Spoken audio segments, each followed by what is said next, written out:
All right, so let's take you to this live event now. The Defend Our Democracy campaign is holding an online public rally to mark its one-year anniversary. And of course, the anniversary falls fittingly on Human Rights Day. Let's take you to that online event. Sheila Sisulu. And then we must apologize for Tessa Dooms, who in fact we just got the news as we were convening that she's had a bereavement. Somebody very close to us just passed, literally as she was about to join us. And so she obviously is not able to join us. And we want to say to Tessa, extend our condolences from all of us gathered here today. And we wish her and everybody strength in this difficult journey that we're going to have.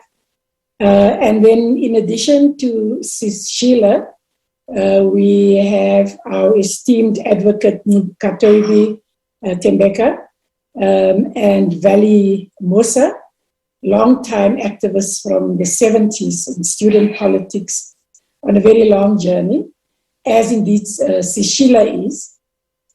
So just a very warm welcome, and I think without much ado, I'm going to just ask Sheila, who is in fact part of the Defend Our Democracy Secretariat, to just do a few opening remarks for us.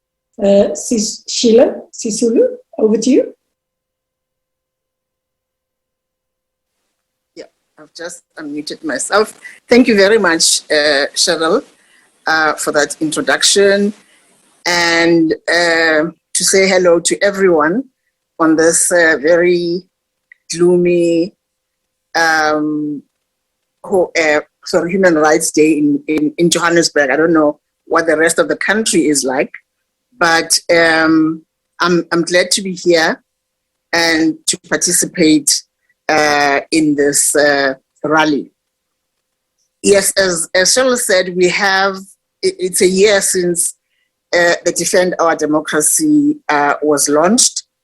And in that time, we have been involved in many events, leading them, supporting others, partnering with others, including, for instance, this week being anti-racism week. We've done the anti-corruption week. We picketed outside Charlotte Maxeke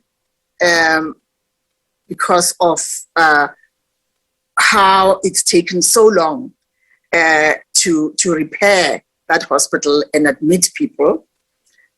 We've been part of the Political Party Funding Act to make sure that parties, and I'm hoping that Comrade Valley will speak to that. And we've had the People's Sona. So we've had a number of activities that were focusing on what it means to defend our democracy. Each time there would be an attempt to challenge it, and there have been many. We try to stop that in the tracks. And we are heading towards a conference and hope that many of you will attend the Conference for Democratic Renewal, in which we would like to take a stand for people-centered politics and grassroots-based politics.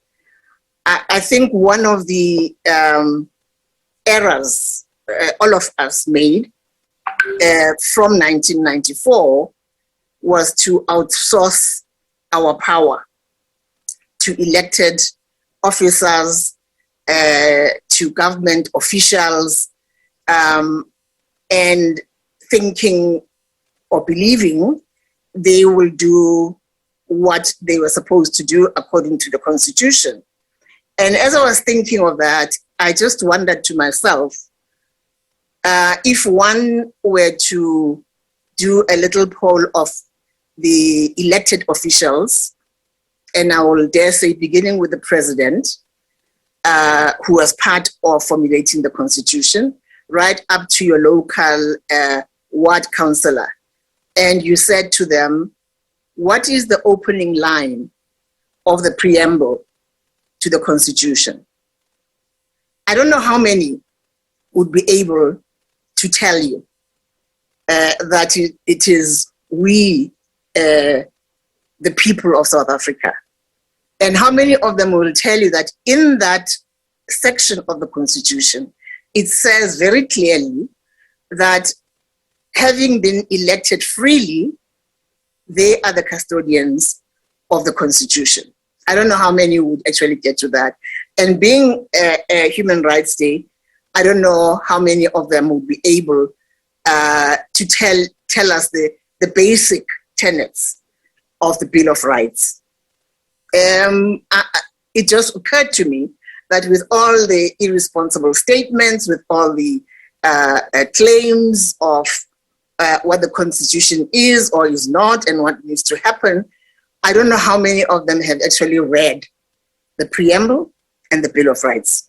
I'm not even going into any of the other areas because we have Advocate Ngugai Toby, who I listened to recently in a conversation with former Deputy Chief Justice Musaneke, talking about how Section 25 of the Constitution doesn't need to be amended because it has always enabled government to have the power on the land issue to expropriate land when necessary. But I will leave it to him to talk to those matters. But Cheryl has already said we remember Sharpeville today. We remember how the people in Sharpeville didn't only fight for their rights to be treated as human beings without having a passbook hanging around their necks, so to speak. And they fought for all of us. And Human Rights Day is also to commemorate that day. One of the lines in the preamble, of course, says, South Africa belongs to all who live in it. That takes me to the issue of xenophobia. People are trying to finesse it and say, no, it's about illegal immigrants. Oh, no, it's about immigrants who come and disrespect our law. The Constitution is clear. It is about people, all people who live in South Africa. The criminality must not be an excuse to disrespect the human rights of others, whether they've come across the border or not. We need to respect their human rights, and we can't stop criminality with turning ourselves into criminals. My last point is about the other danger to our democracy. It's about ignorance of our history, past, in the distant past and recent. I heard one of the xenophobia people say, oh, the worst thing that President Mandela did was to get rid of influx control. If I hadn't been sitting, I would have fallen. But it was like, does this person even understand what that was about? It had nothing to do with controlling the influx of people from outside South Africa. It had everything to do with controlling the movement of South Africans in South Africa, in particular Black South Africans. It had to do with people of Indian origin not being allowed to live in or even cross the Free State. So when people go into this area and as activists and basically, in my view, vigilantes, they at least need to know their history. So in saying that, I think it's very important for us on days like these and every day to share with young people, with older people who are ignorant, where we've been and where we still need to be going. We haven't finished. There is a lot that we still have to do. And I think it is our responsibility, all of us, to make sure that our actions are informed by history and informed by facts. So I wish all the participants a good conversation and look forward to hearing from my other panelists. Thanks, Cheryl. Thank you very much, Sis Sheila. Recording in progress. Okay, we've got it. Thank you, Sis Sheila. I just some housekeeping that I need to indicate to everyone in on the chat to say that please post your questions in the chat and we will allocate them to various people. You can either say you would like to ask a particular panelist a question or otherwise just leave it up to the powers vested in me to do that. I think that I've indicated to colleagues who've only just joined us that Tessa Dooms, who was supposed to join us minutes before she was due to join us, actually had a bereavement, and we wish her and the family much strength. So she obviously won't be able to join us. And so I want to just thank Sheila. We were hoping to put together an intergenerational chat with Tessa and Tembeka, Sheila and Valley as the old people here, the official old people.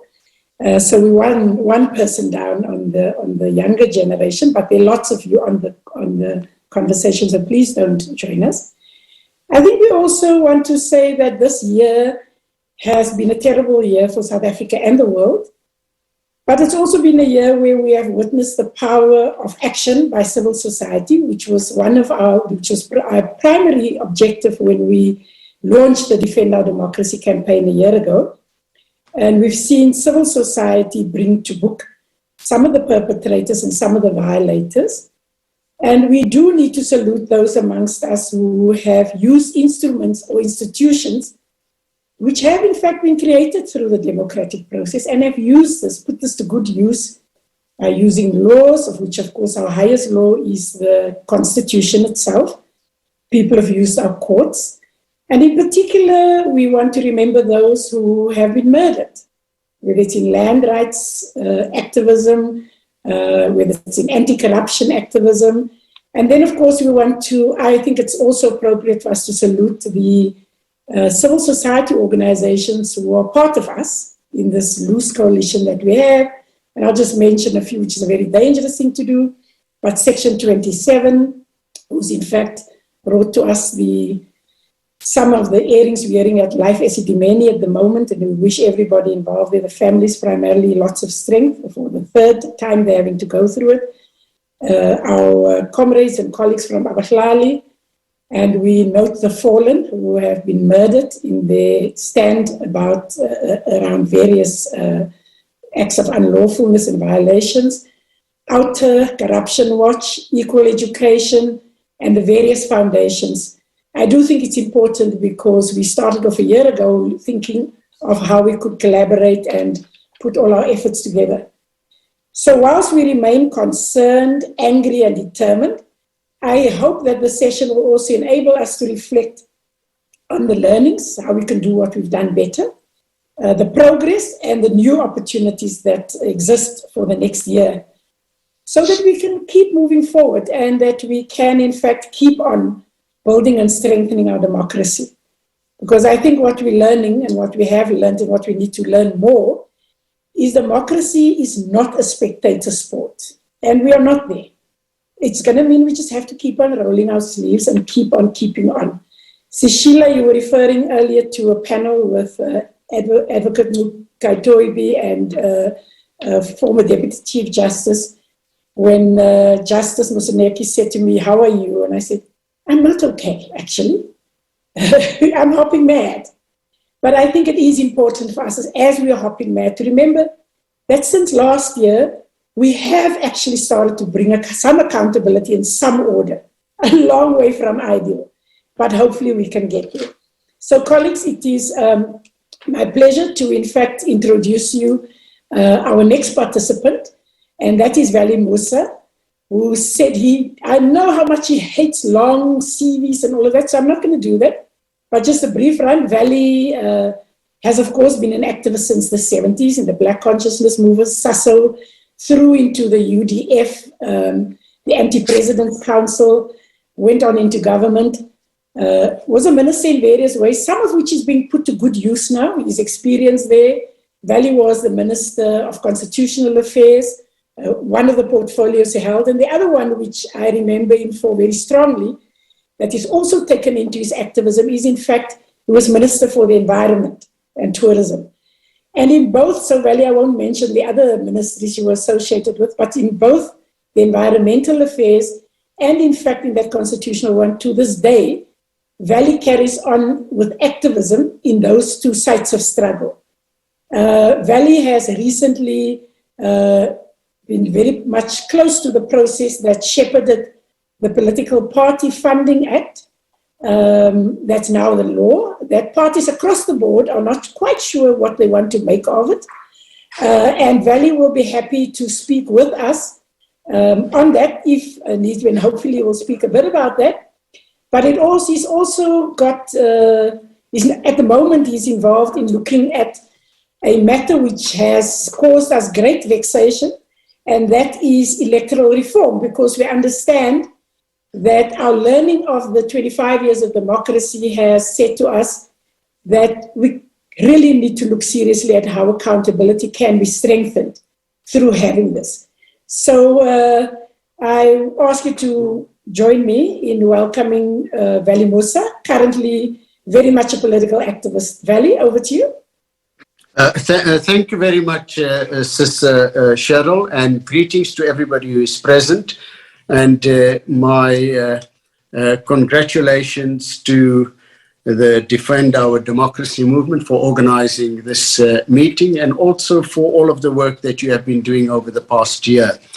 I will talk on two topics. The first is the electoral Electoral Act Amendment Bill, which is before Parliament, and then I will also reflect a little bit on political party funding. Now, free and fair elections. This is I think, one of the greatest successes of the South African democracy.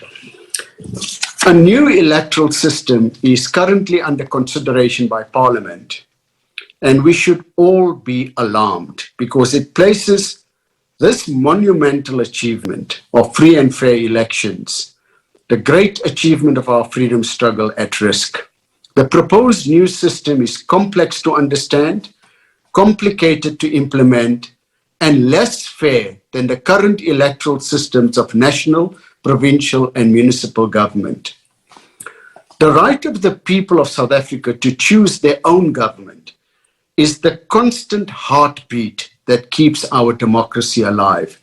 To tinker with this is to tinker with the lifeblood of our democracy. So our parliamentarians should tread very, very carefully when they change the electoral system. Our Constitution firmly entrenches human rights. The Bill of Rights can only be amended by a supermajority of 2/3.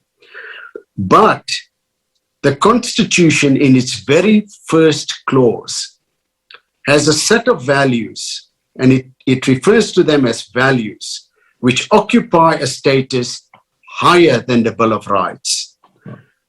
The values are A, human dignity, the achievement of equality and the advancement of human rights and freedoms. B, non-racialism and non-sexism. C, supremacy of the Constitution and the rule of law. D, universal adult suffrage, a common voters' roll, regular elections, and a multi-party system of government to ensure accountability, responsiveness, and openness. Now, this first clause of the Constitution, which I've just read to you, was colloquially referred to among members of the Constitutional Assembly as the unalterable clause. Article 74(1)(a) of the Constitution requires a 75% vote in Parliament if this clause is to be amended. In other words, a super majority. The intention is that it should never be changed. Such is the worth that is given in the Constitution to the right to vote. These short values constitute the soul of our Constitution. They are the values of the great South African freedom struggle. It is no wonder that the sight of millions of people lining to vote on 27th April 1994 has become the iconic symbol of our freedom.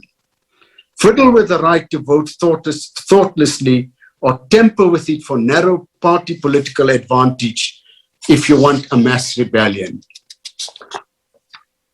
So far, Parliament has rejected all public opinion. Since 1994, 3 high-level advisory bodies were established by government. The first was led by Van Zyl Slabbert, the second by former President Kgalema Motlanthe, and the third most recent Ministerial Advisory Committee was chaired by myself. I'm not talking today in that capacity, I must say. Parliament has rejected the majority recommendation of all 3 of the advisory bodies, which span an entire generation. Bear in mind that each one of these bodies were official bodies. They were not NGOs. The bill under consideration proposes a completely new electoral system. Incredulously, it was not proposed by any of the political parties, civil society organizations, or academics who spoke to the Ministerial Advisory Committee. According to the new proposal, each province will be a gigantic constituency. A voter in the Eastern Cape, for example, will have to choose between voting for an individual independent candidate of her choice or for a political party. After the election, it is proposed that a first quota for each seat is calculated and all independents qualifying are allocated a seat. Then all the votes of such candidates are cancelled from further counting.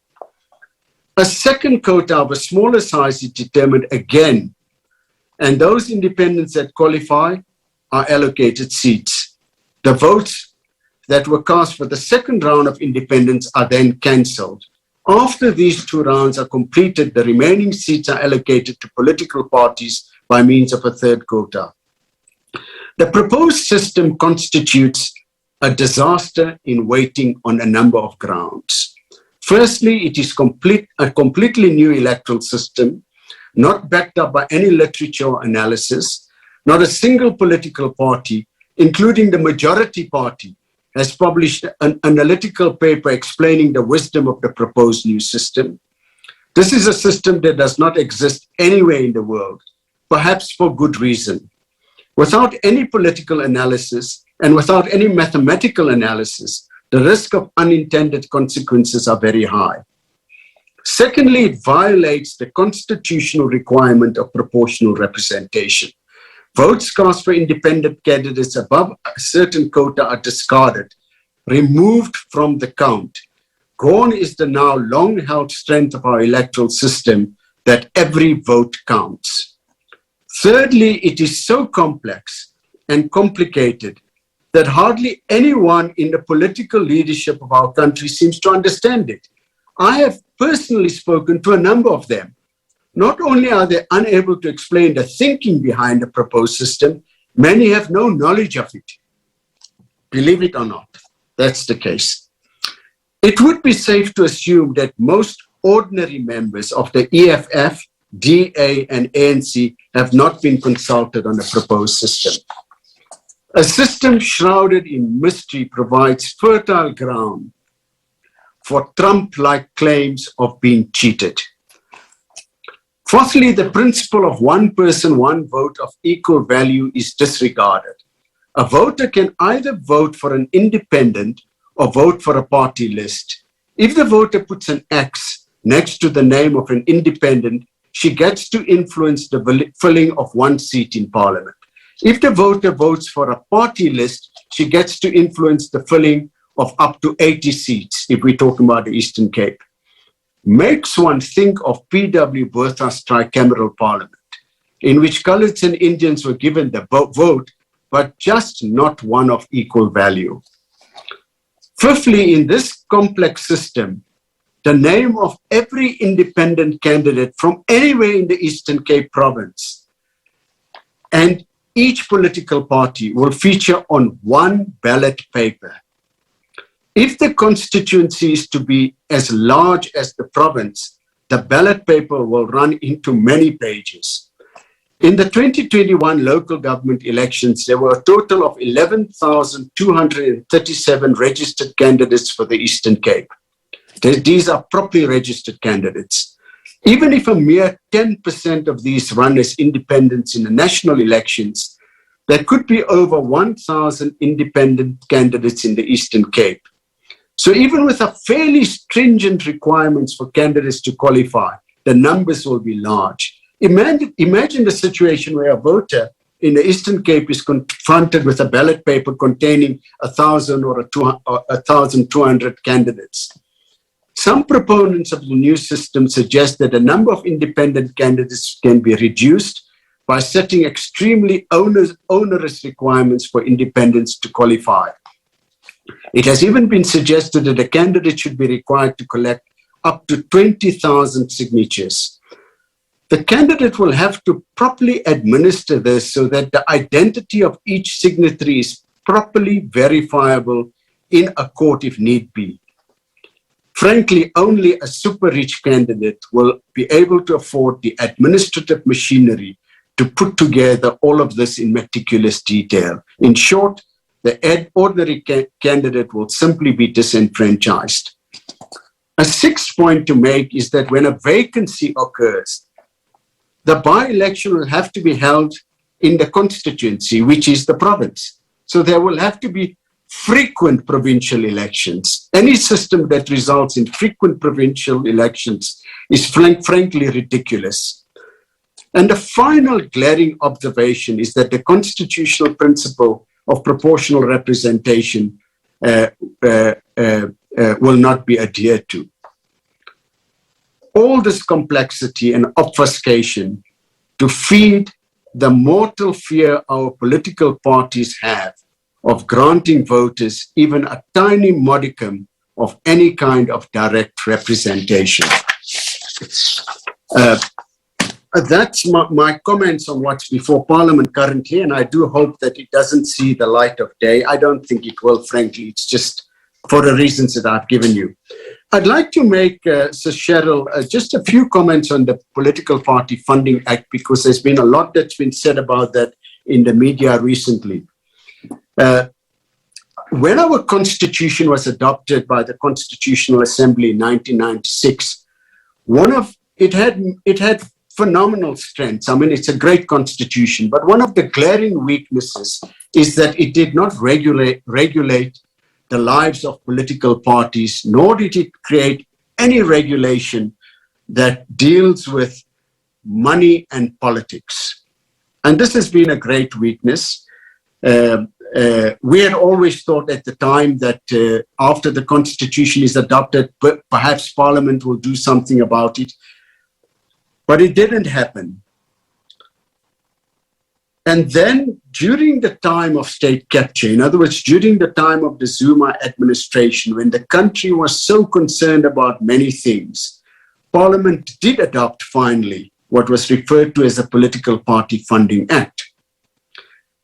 And that's an act that has taken away many, many vulnerabilities that we have. And I want to talk about a few of those. The first is that our political system, like most democratic political systems, can only function if we have political parties in existence. It is even, with independent candidates, etc., the political party is central to the functioning of our democracy. And therefore, the honesty and integrity of the political party is important. It's important that our political parties are what they say they are, political parties, and not something else. So the biggest vulnerability that we had in our parliament is that our political parties will get to be owned by foreign governments. Up to this act came into operation last year, we were the only country in the world that allowed political parties in parliament to be funded by foreign governments. And once that happens, it takes away the sovereignty of our parliament.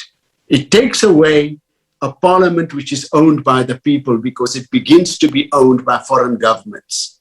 And we all know, we can name a number of them, foreign governments who are lining up to fund our political parties so that they can control our parliament and they can decide what South Africa would be all about. So that's the first thing this act does, is that it has a list of allowable and not allowable donors.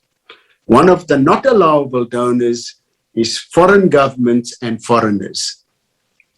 Our parliament should belong to the people of South Africa, not to foreign governments or not to people who pay taxes and are governed by other laws elsewhere. So it clears that up once and for all. It also disallows any donation directly or in any way indirectly from state-owned enterprises or from any government or state agency unless it is coming through the Independent Electoral Commission. So that has been cleared up, and we all know what's been happening as far as that is concerned. So the first part, it deals with allowable and not allowable. Believe it or not, there was no list of not allowable donors up to this act, when this act came into operation in April 2021. The second thing it does is that it places limits on how much a political party can take from a single donor. And this is to prevent the capture of our political parties. If a political party gets almost all of its money from one rich individual or one corporate or one source, it will be beholden to that source. In a democracy, a political party should be beholden to the people who vote for that party and to the people of South Africa as a whole and to the Constitution, not to a donor. And therefore it sets an upper limit. For the first time, it said there's a limit to how much a party can take from each donor, and it sets the limit at 15 million rands per annum. Those of us who were doing advocacy work when this bill was in Parliament had argued that the limit should be much, much lower. I personally argued that the limit should be in the region of 1 million rand. That will take us more in line with international trends. But Parliament, the political parties, of course, in the end decided on 15 million. So that's what we've got. It's, I still think it's a good thing. I still think it's a good thing we've got a limit. The third element that this party introduces is transparency. Because a vote, if you say one person, one vote of equal value is sacred for us as South Africans, then the vote is meaningless if the voter does not know who he or she is voting for. If you think you're voting for Party A, but actually Party A belongs to the Guptas or belongs to, somebody else, then you should know who it belongs to. Because political parties are not football clubs that should be owned by people. Therefore, there should be full transparency on who is giving your party money. And so this act says that all donations above 100,000 rands must be published by the IEC every quarter. So every 3 months, the IEC must inform the voters that your party is getting money from the following people, above 100,000 rands. I had, of course, argued that it should have been above 10,000 rands. And And I think that if you look at what came out in the Zondo Commission, there was a hell of a lot of funny business going on for amounts less than 100,000 rands. But anyway, that's what the law says. It's still a good thing. It introduces transparency, all donations above 100,000 rands. And it begins to bring us into the modern world. Now, so Cheryl, the interesting thing is that this act is in operation so far for less than 1 year.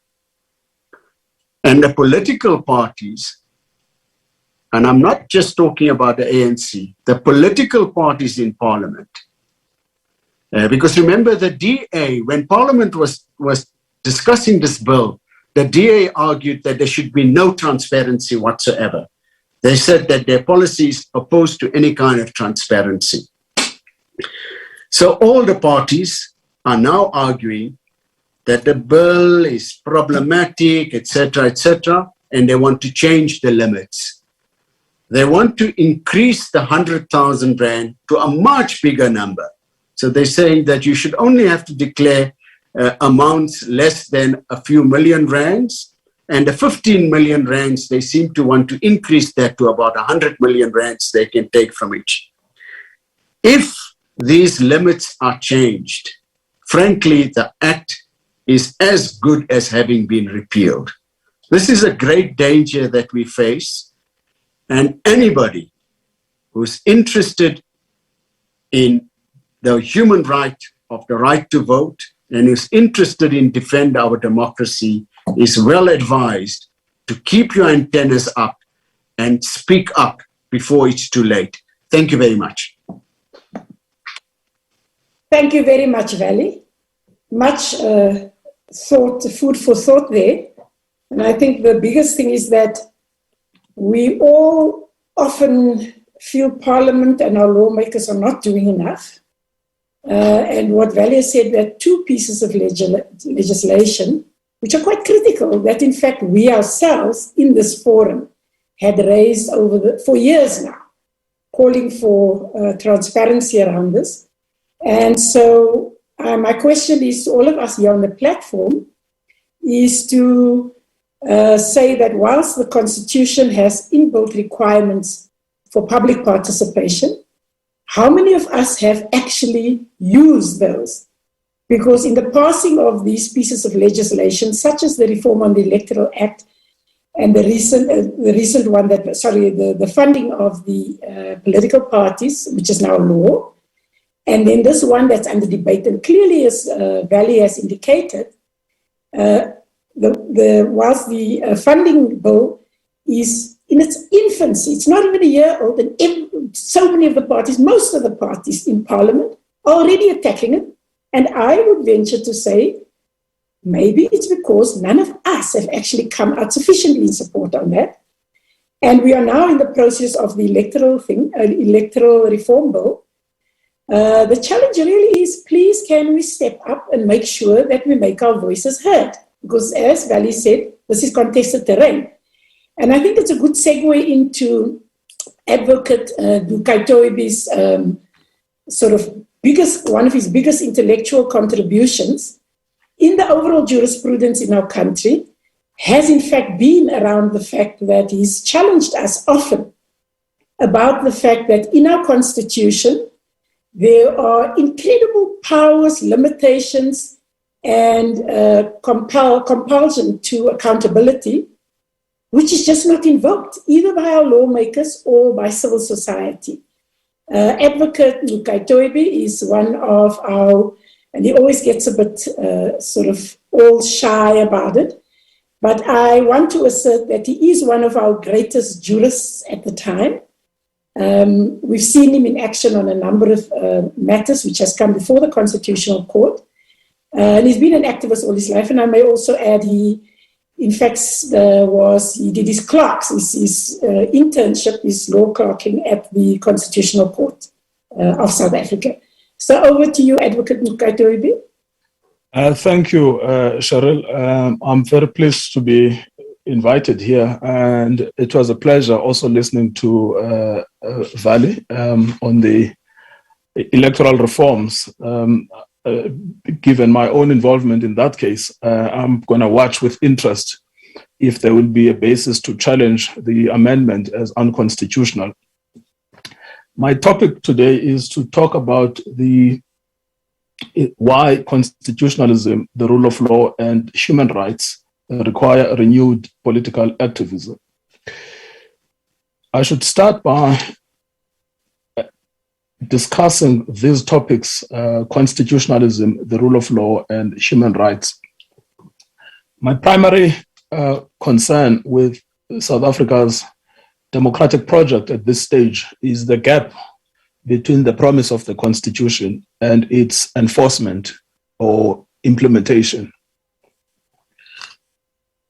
When the Constitution was adopted in 1994, South Africa had inherited several features of the apartheid state. One of them was fragmentation of administration and fragmentation of the political system. The second was an unaccountable government.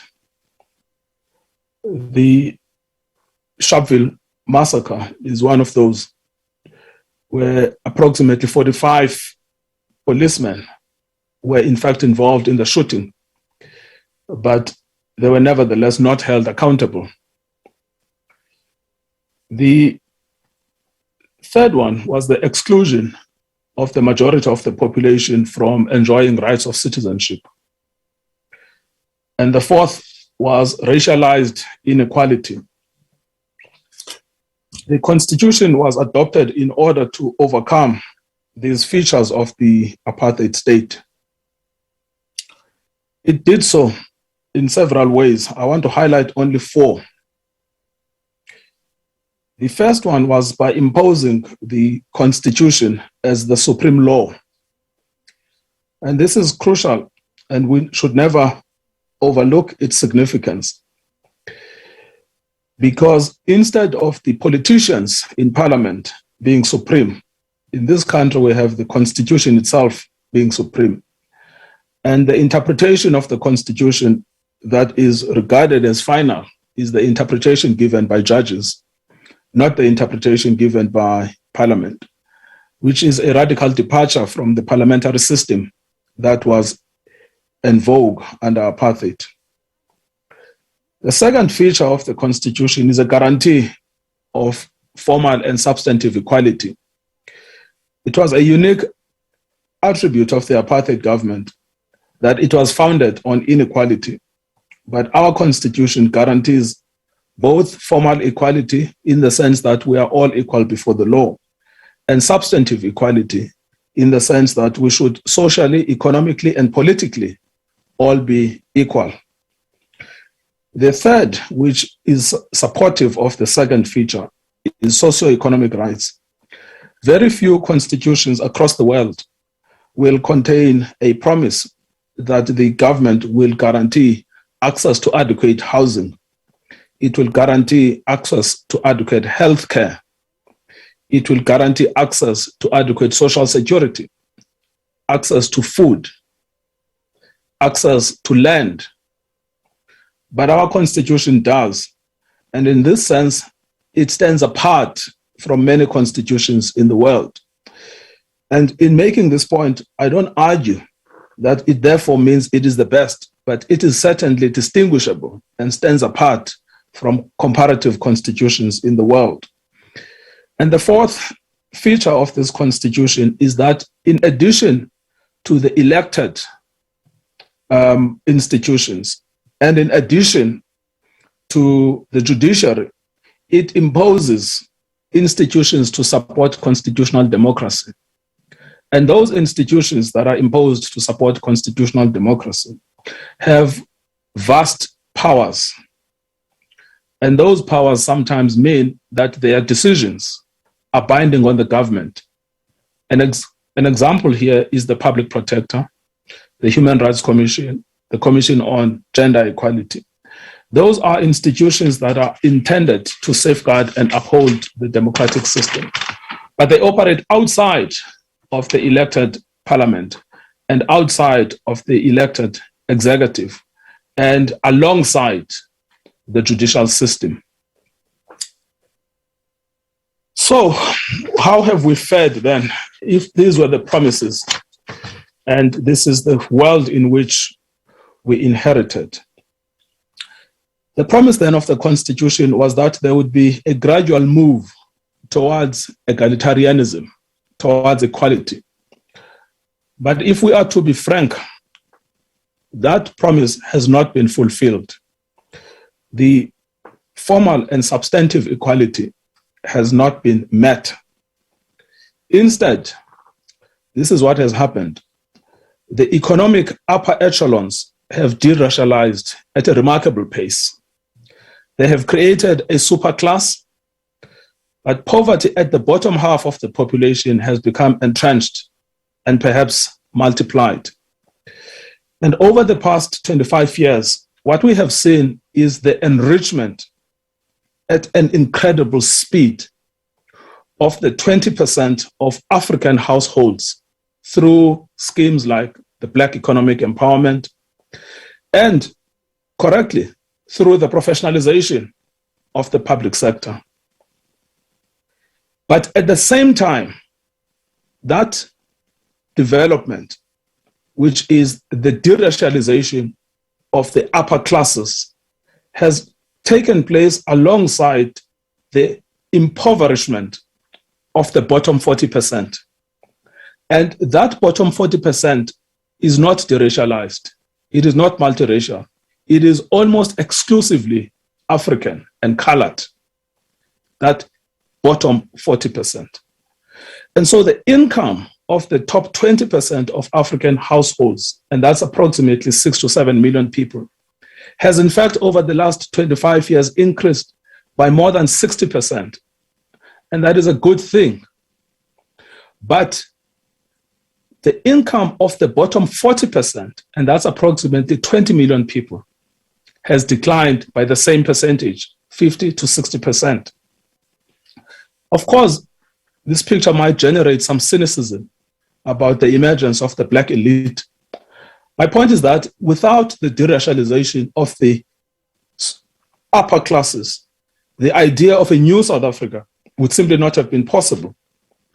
But at the same time, I'm trying to underscore a broader problem, which is that the formation of the Black elite strata has coincided with the rapid expansion of a Black underclass.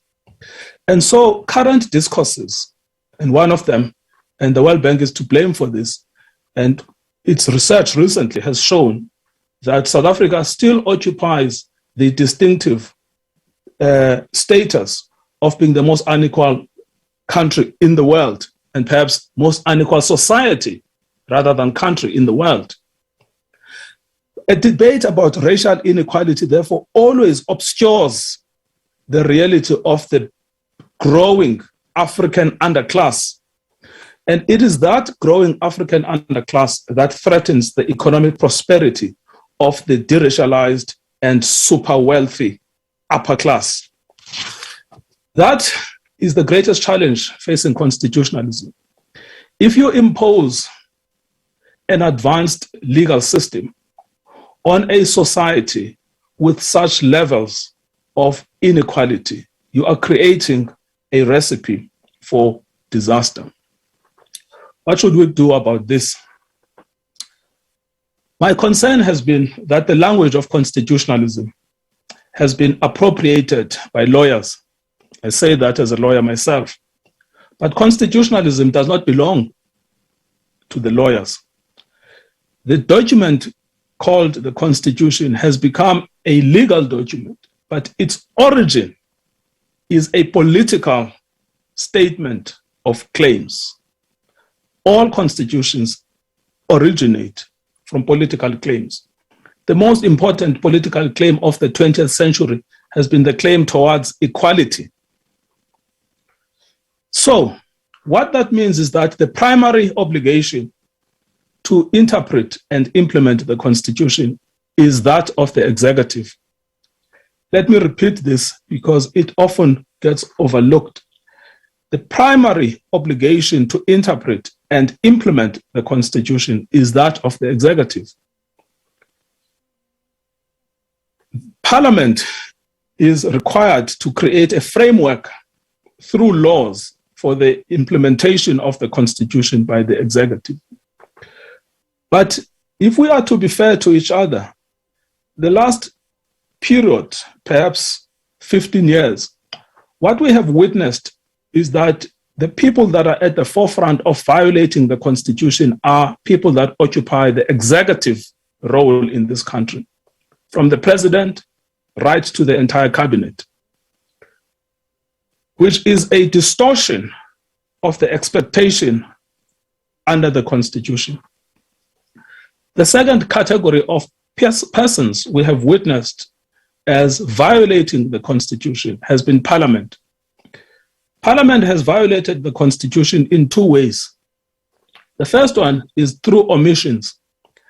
They have omitted to give effect to a range of promises that are contained in the framework of the Constitution.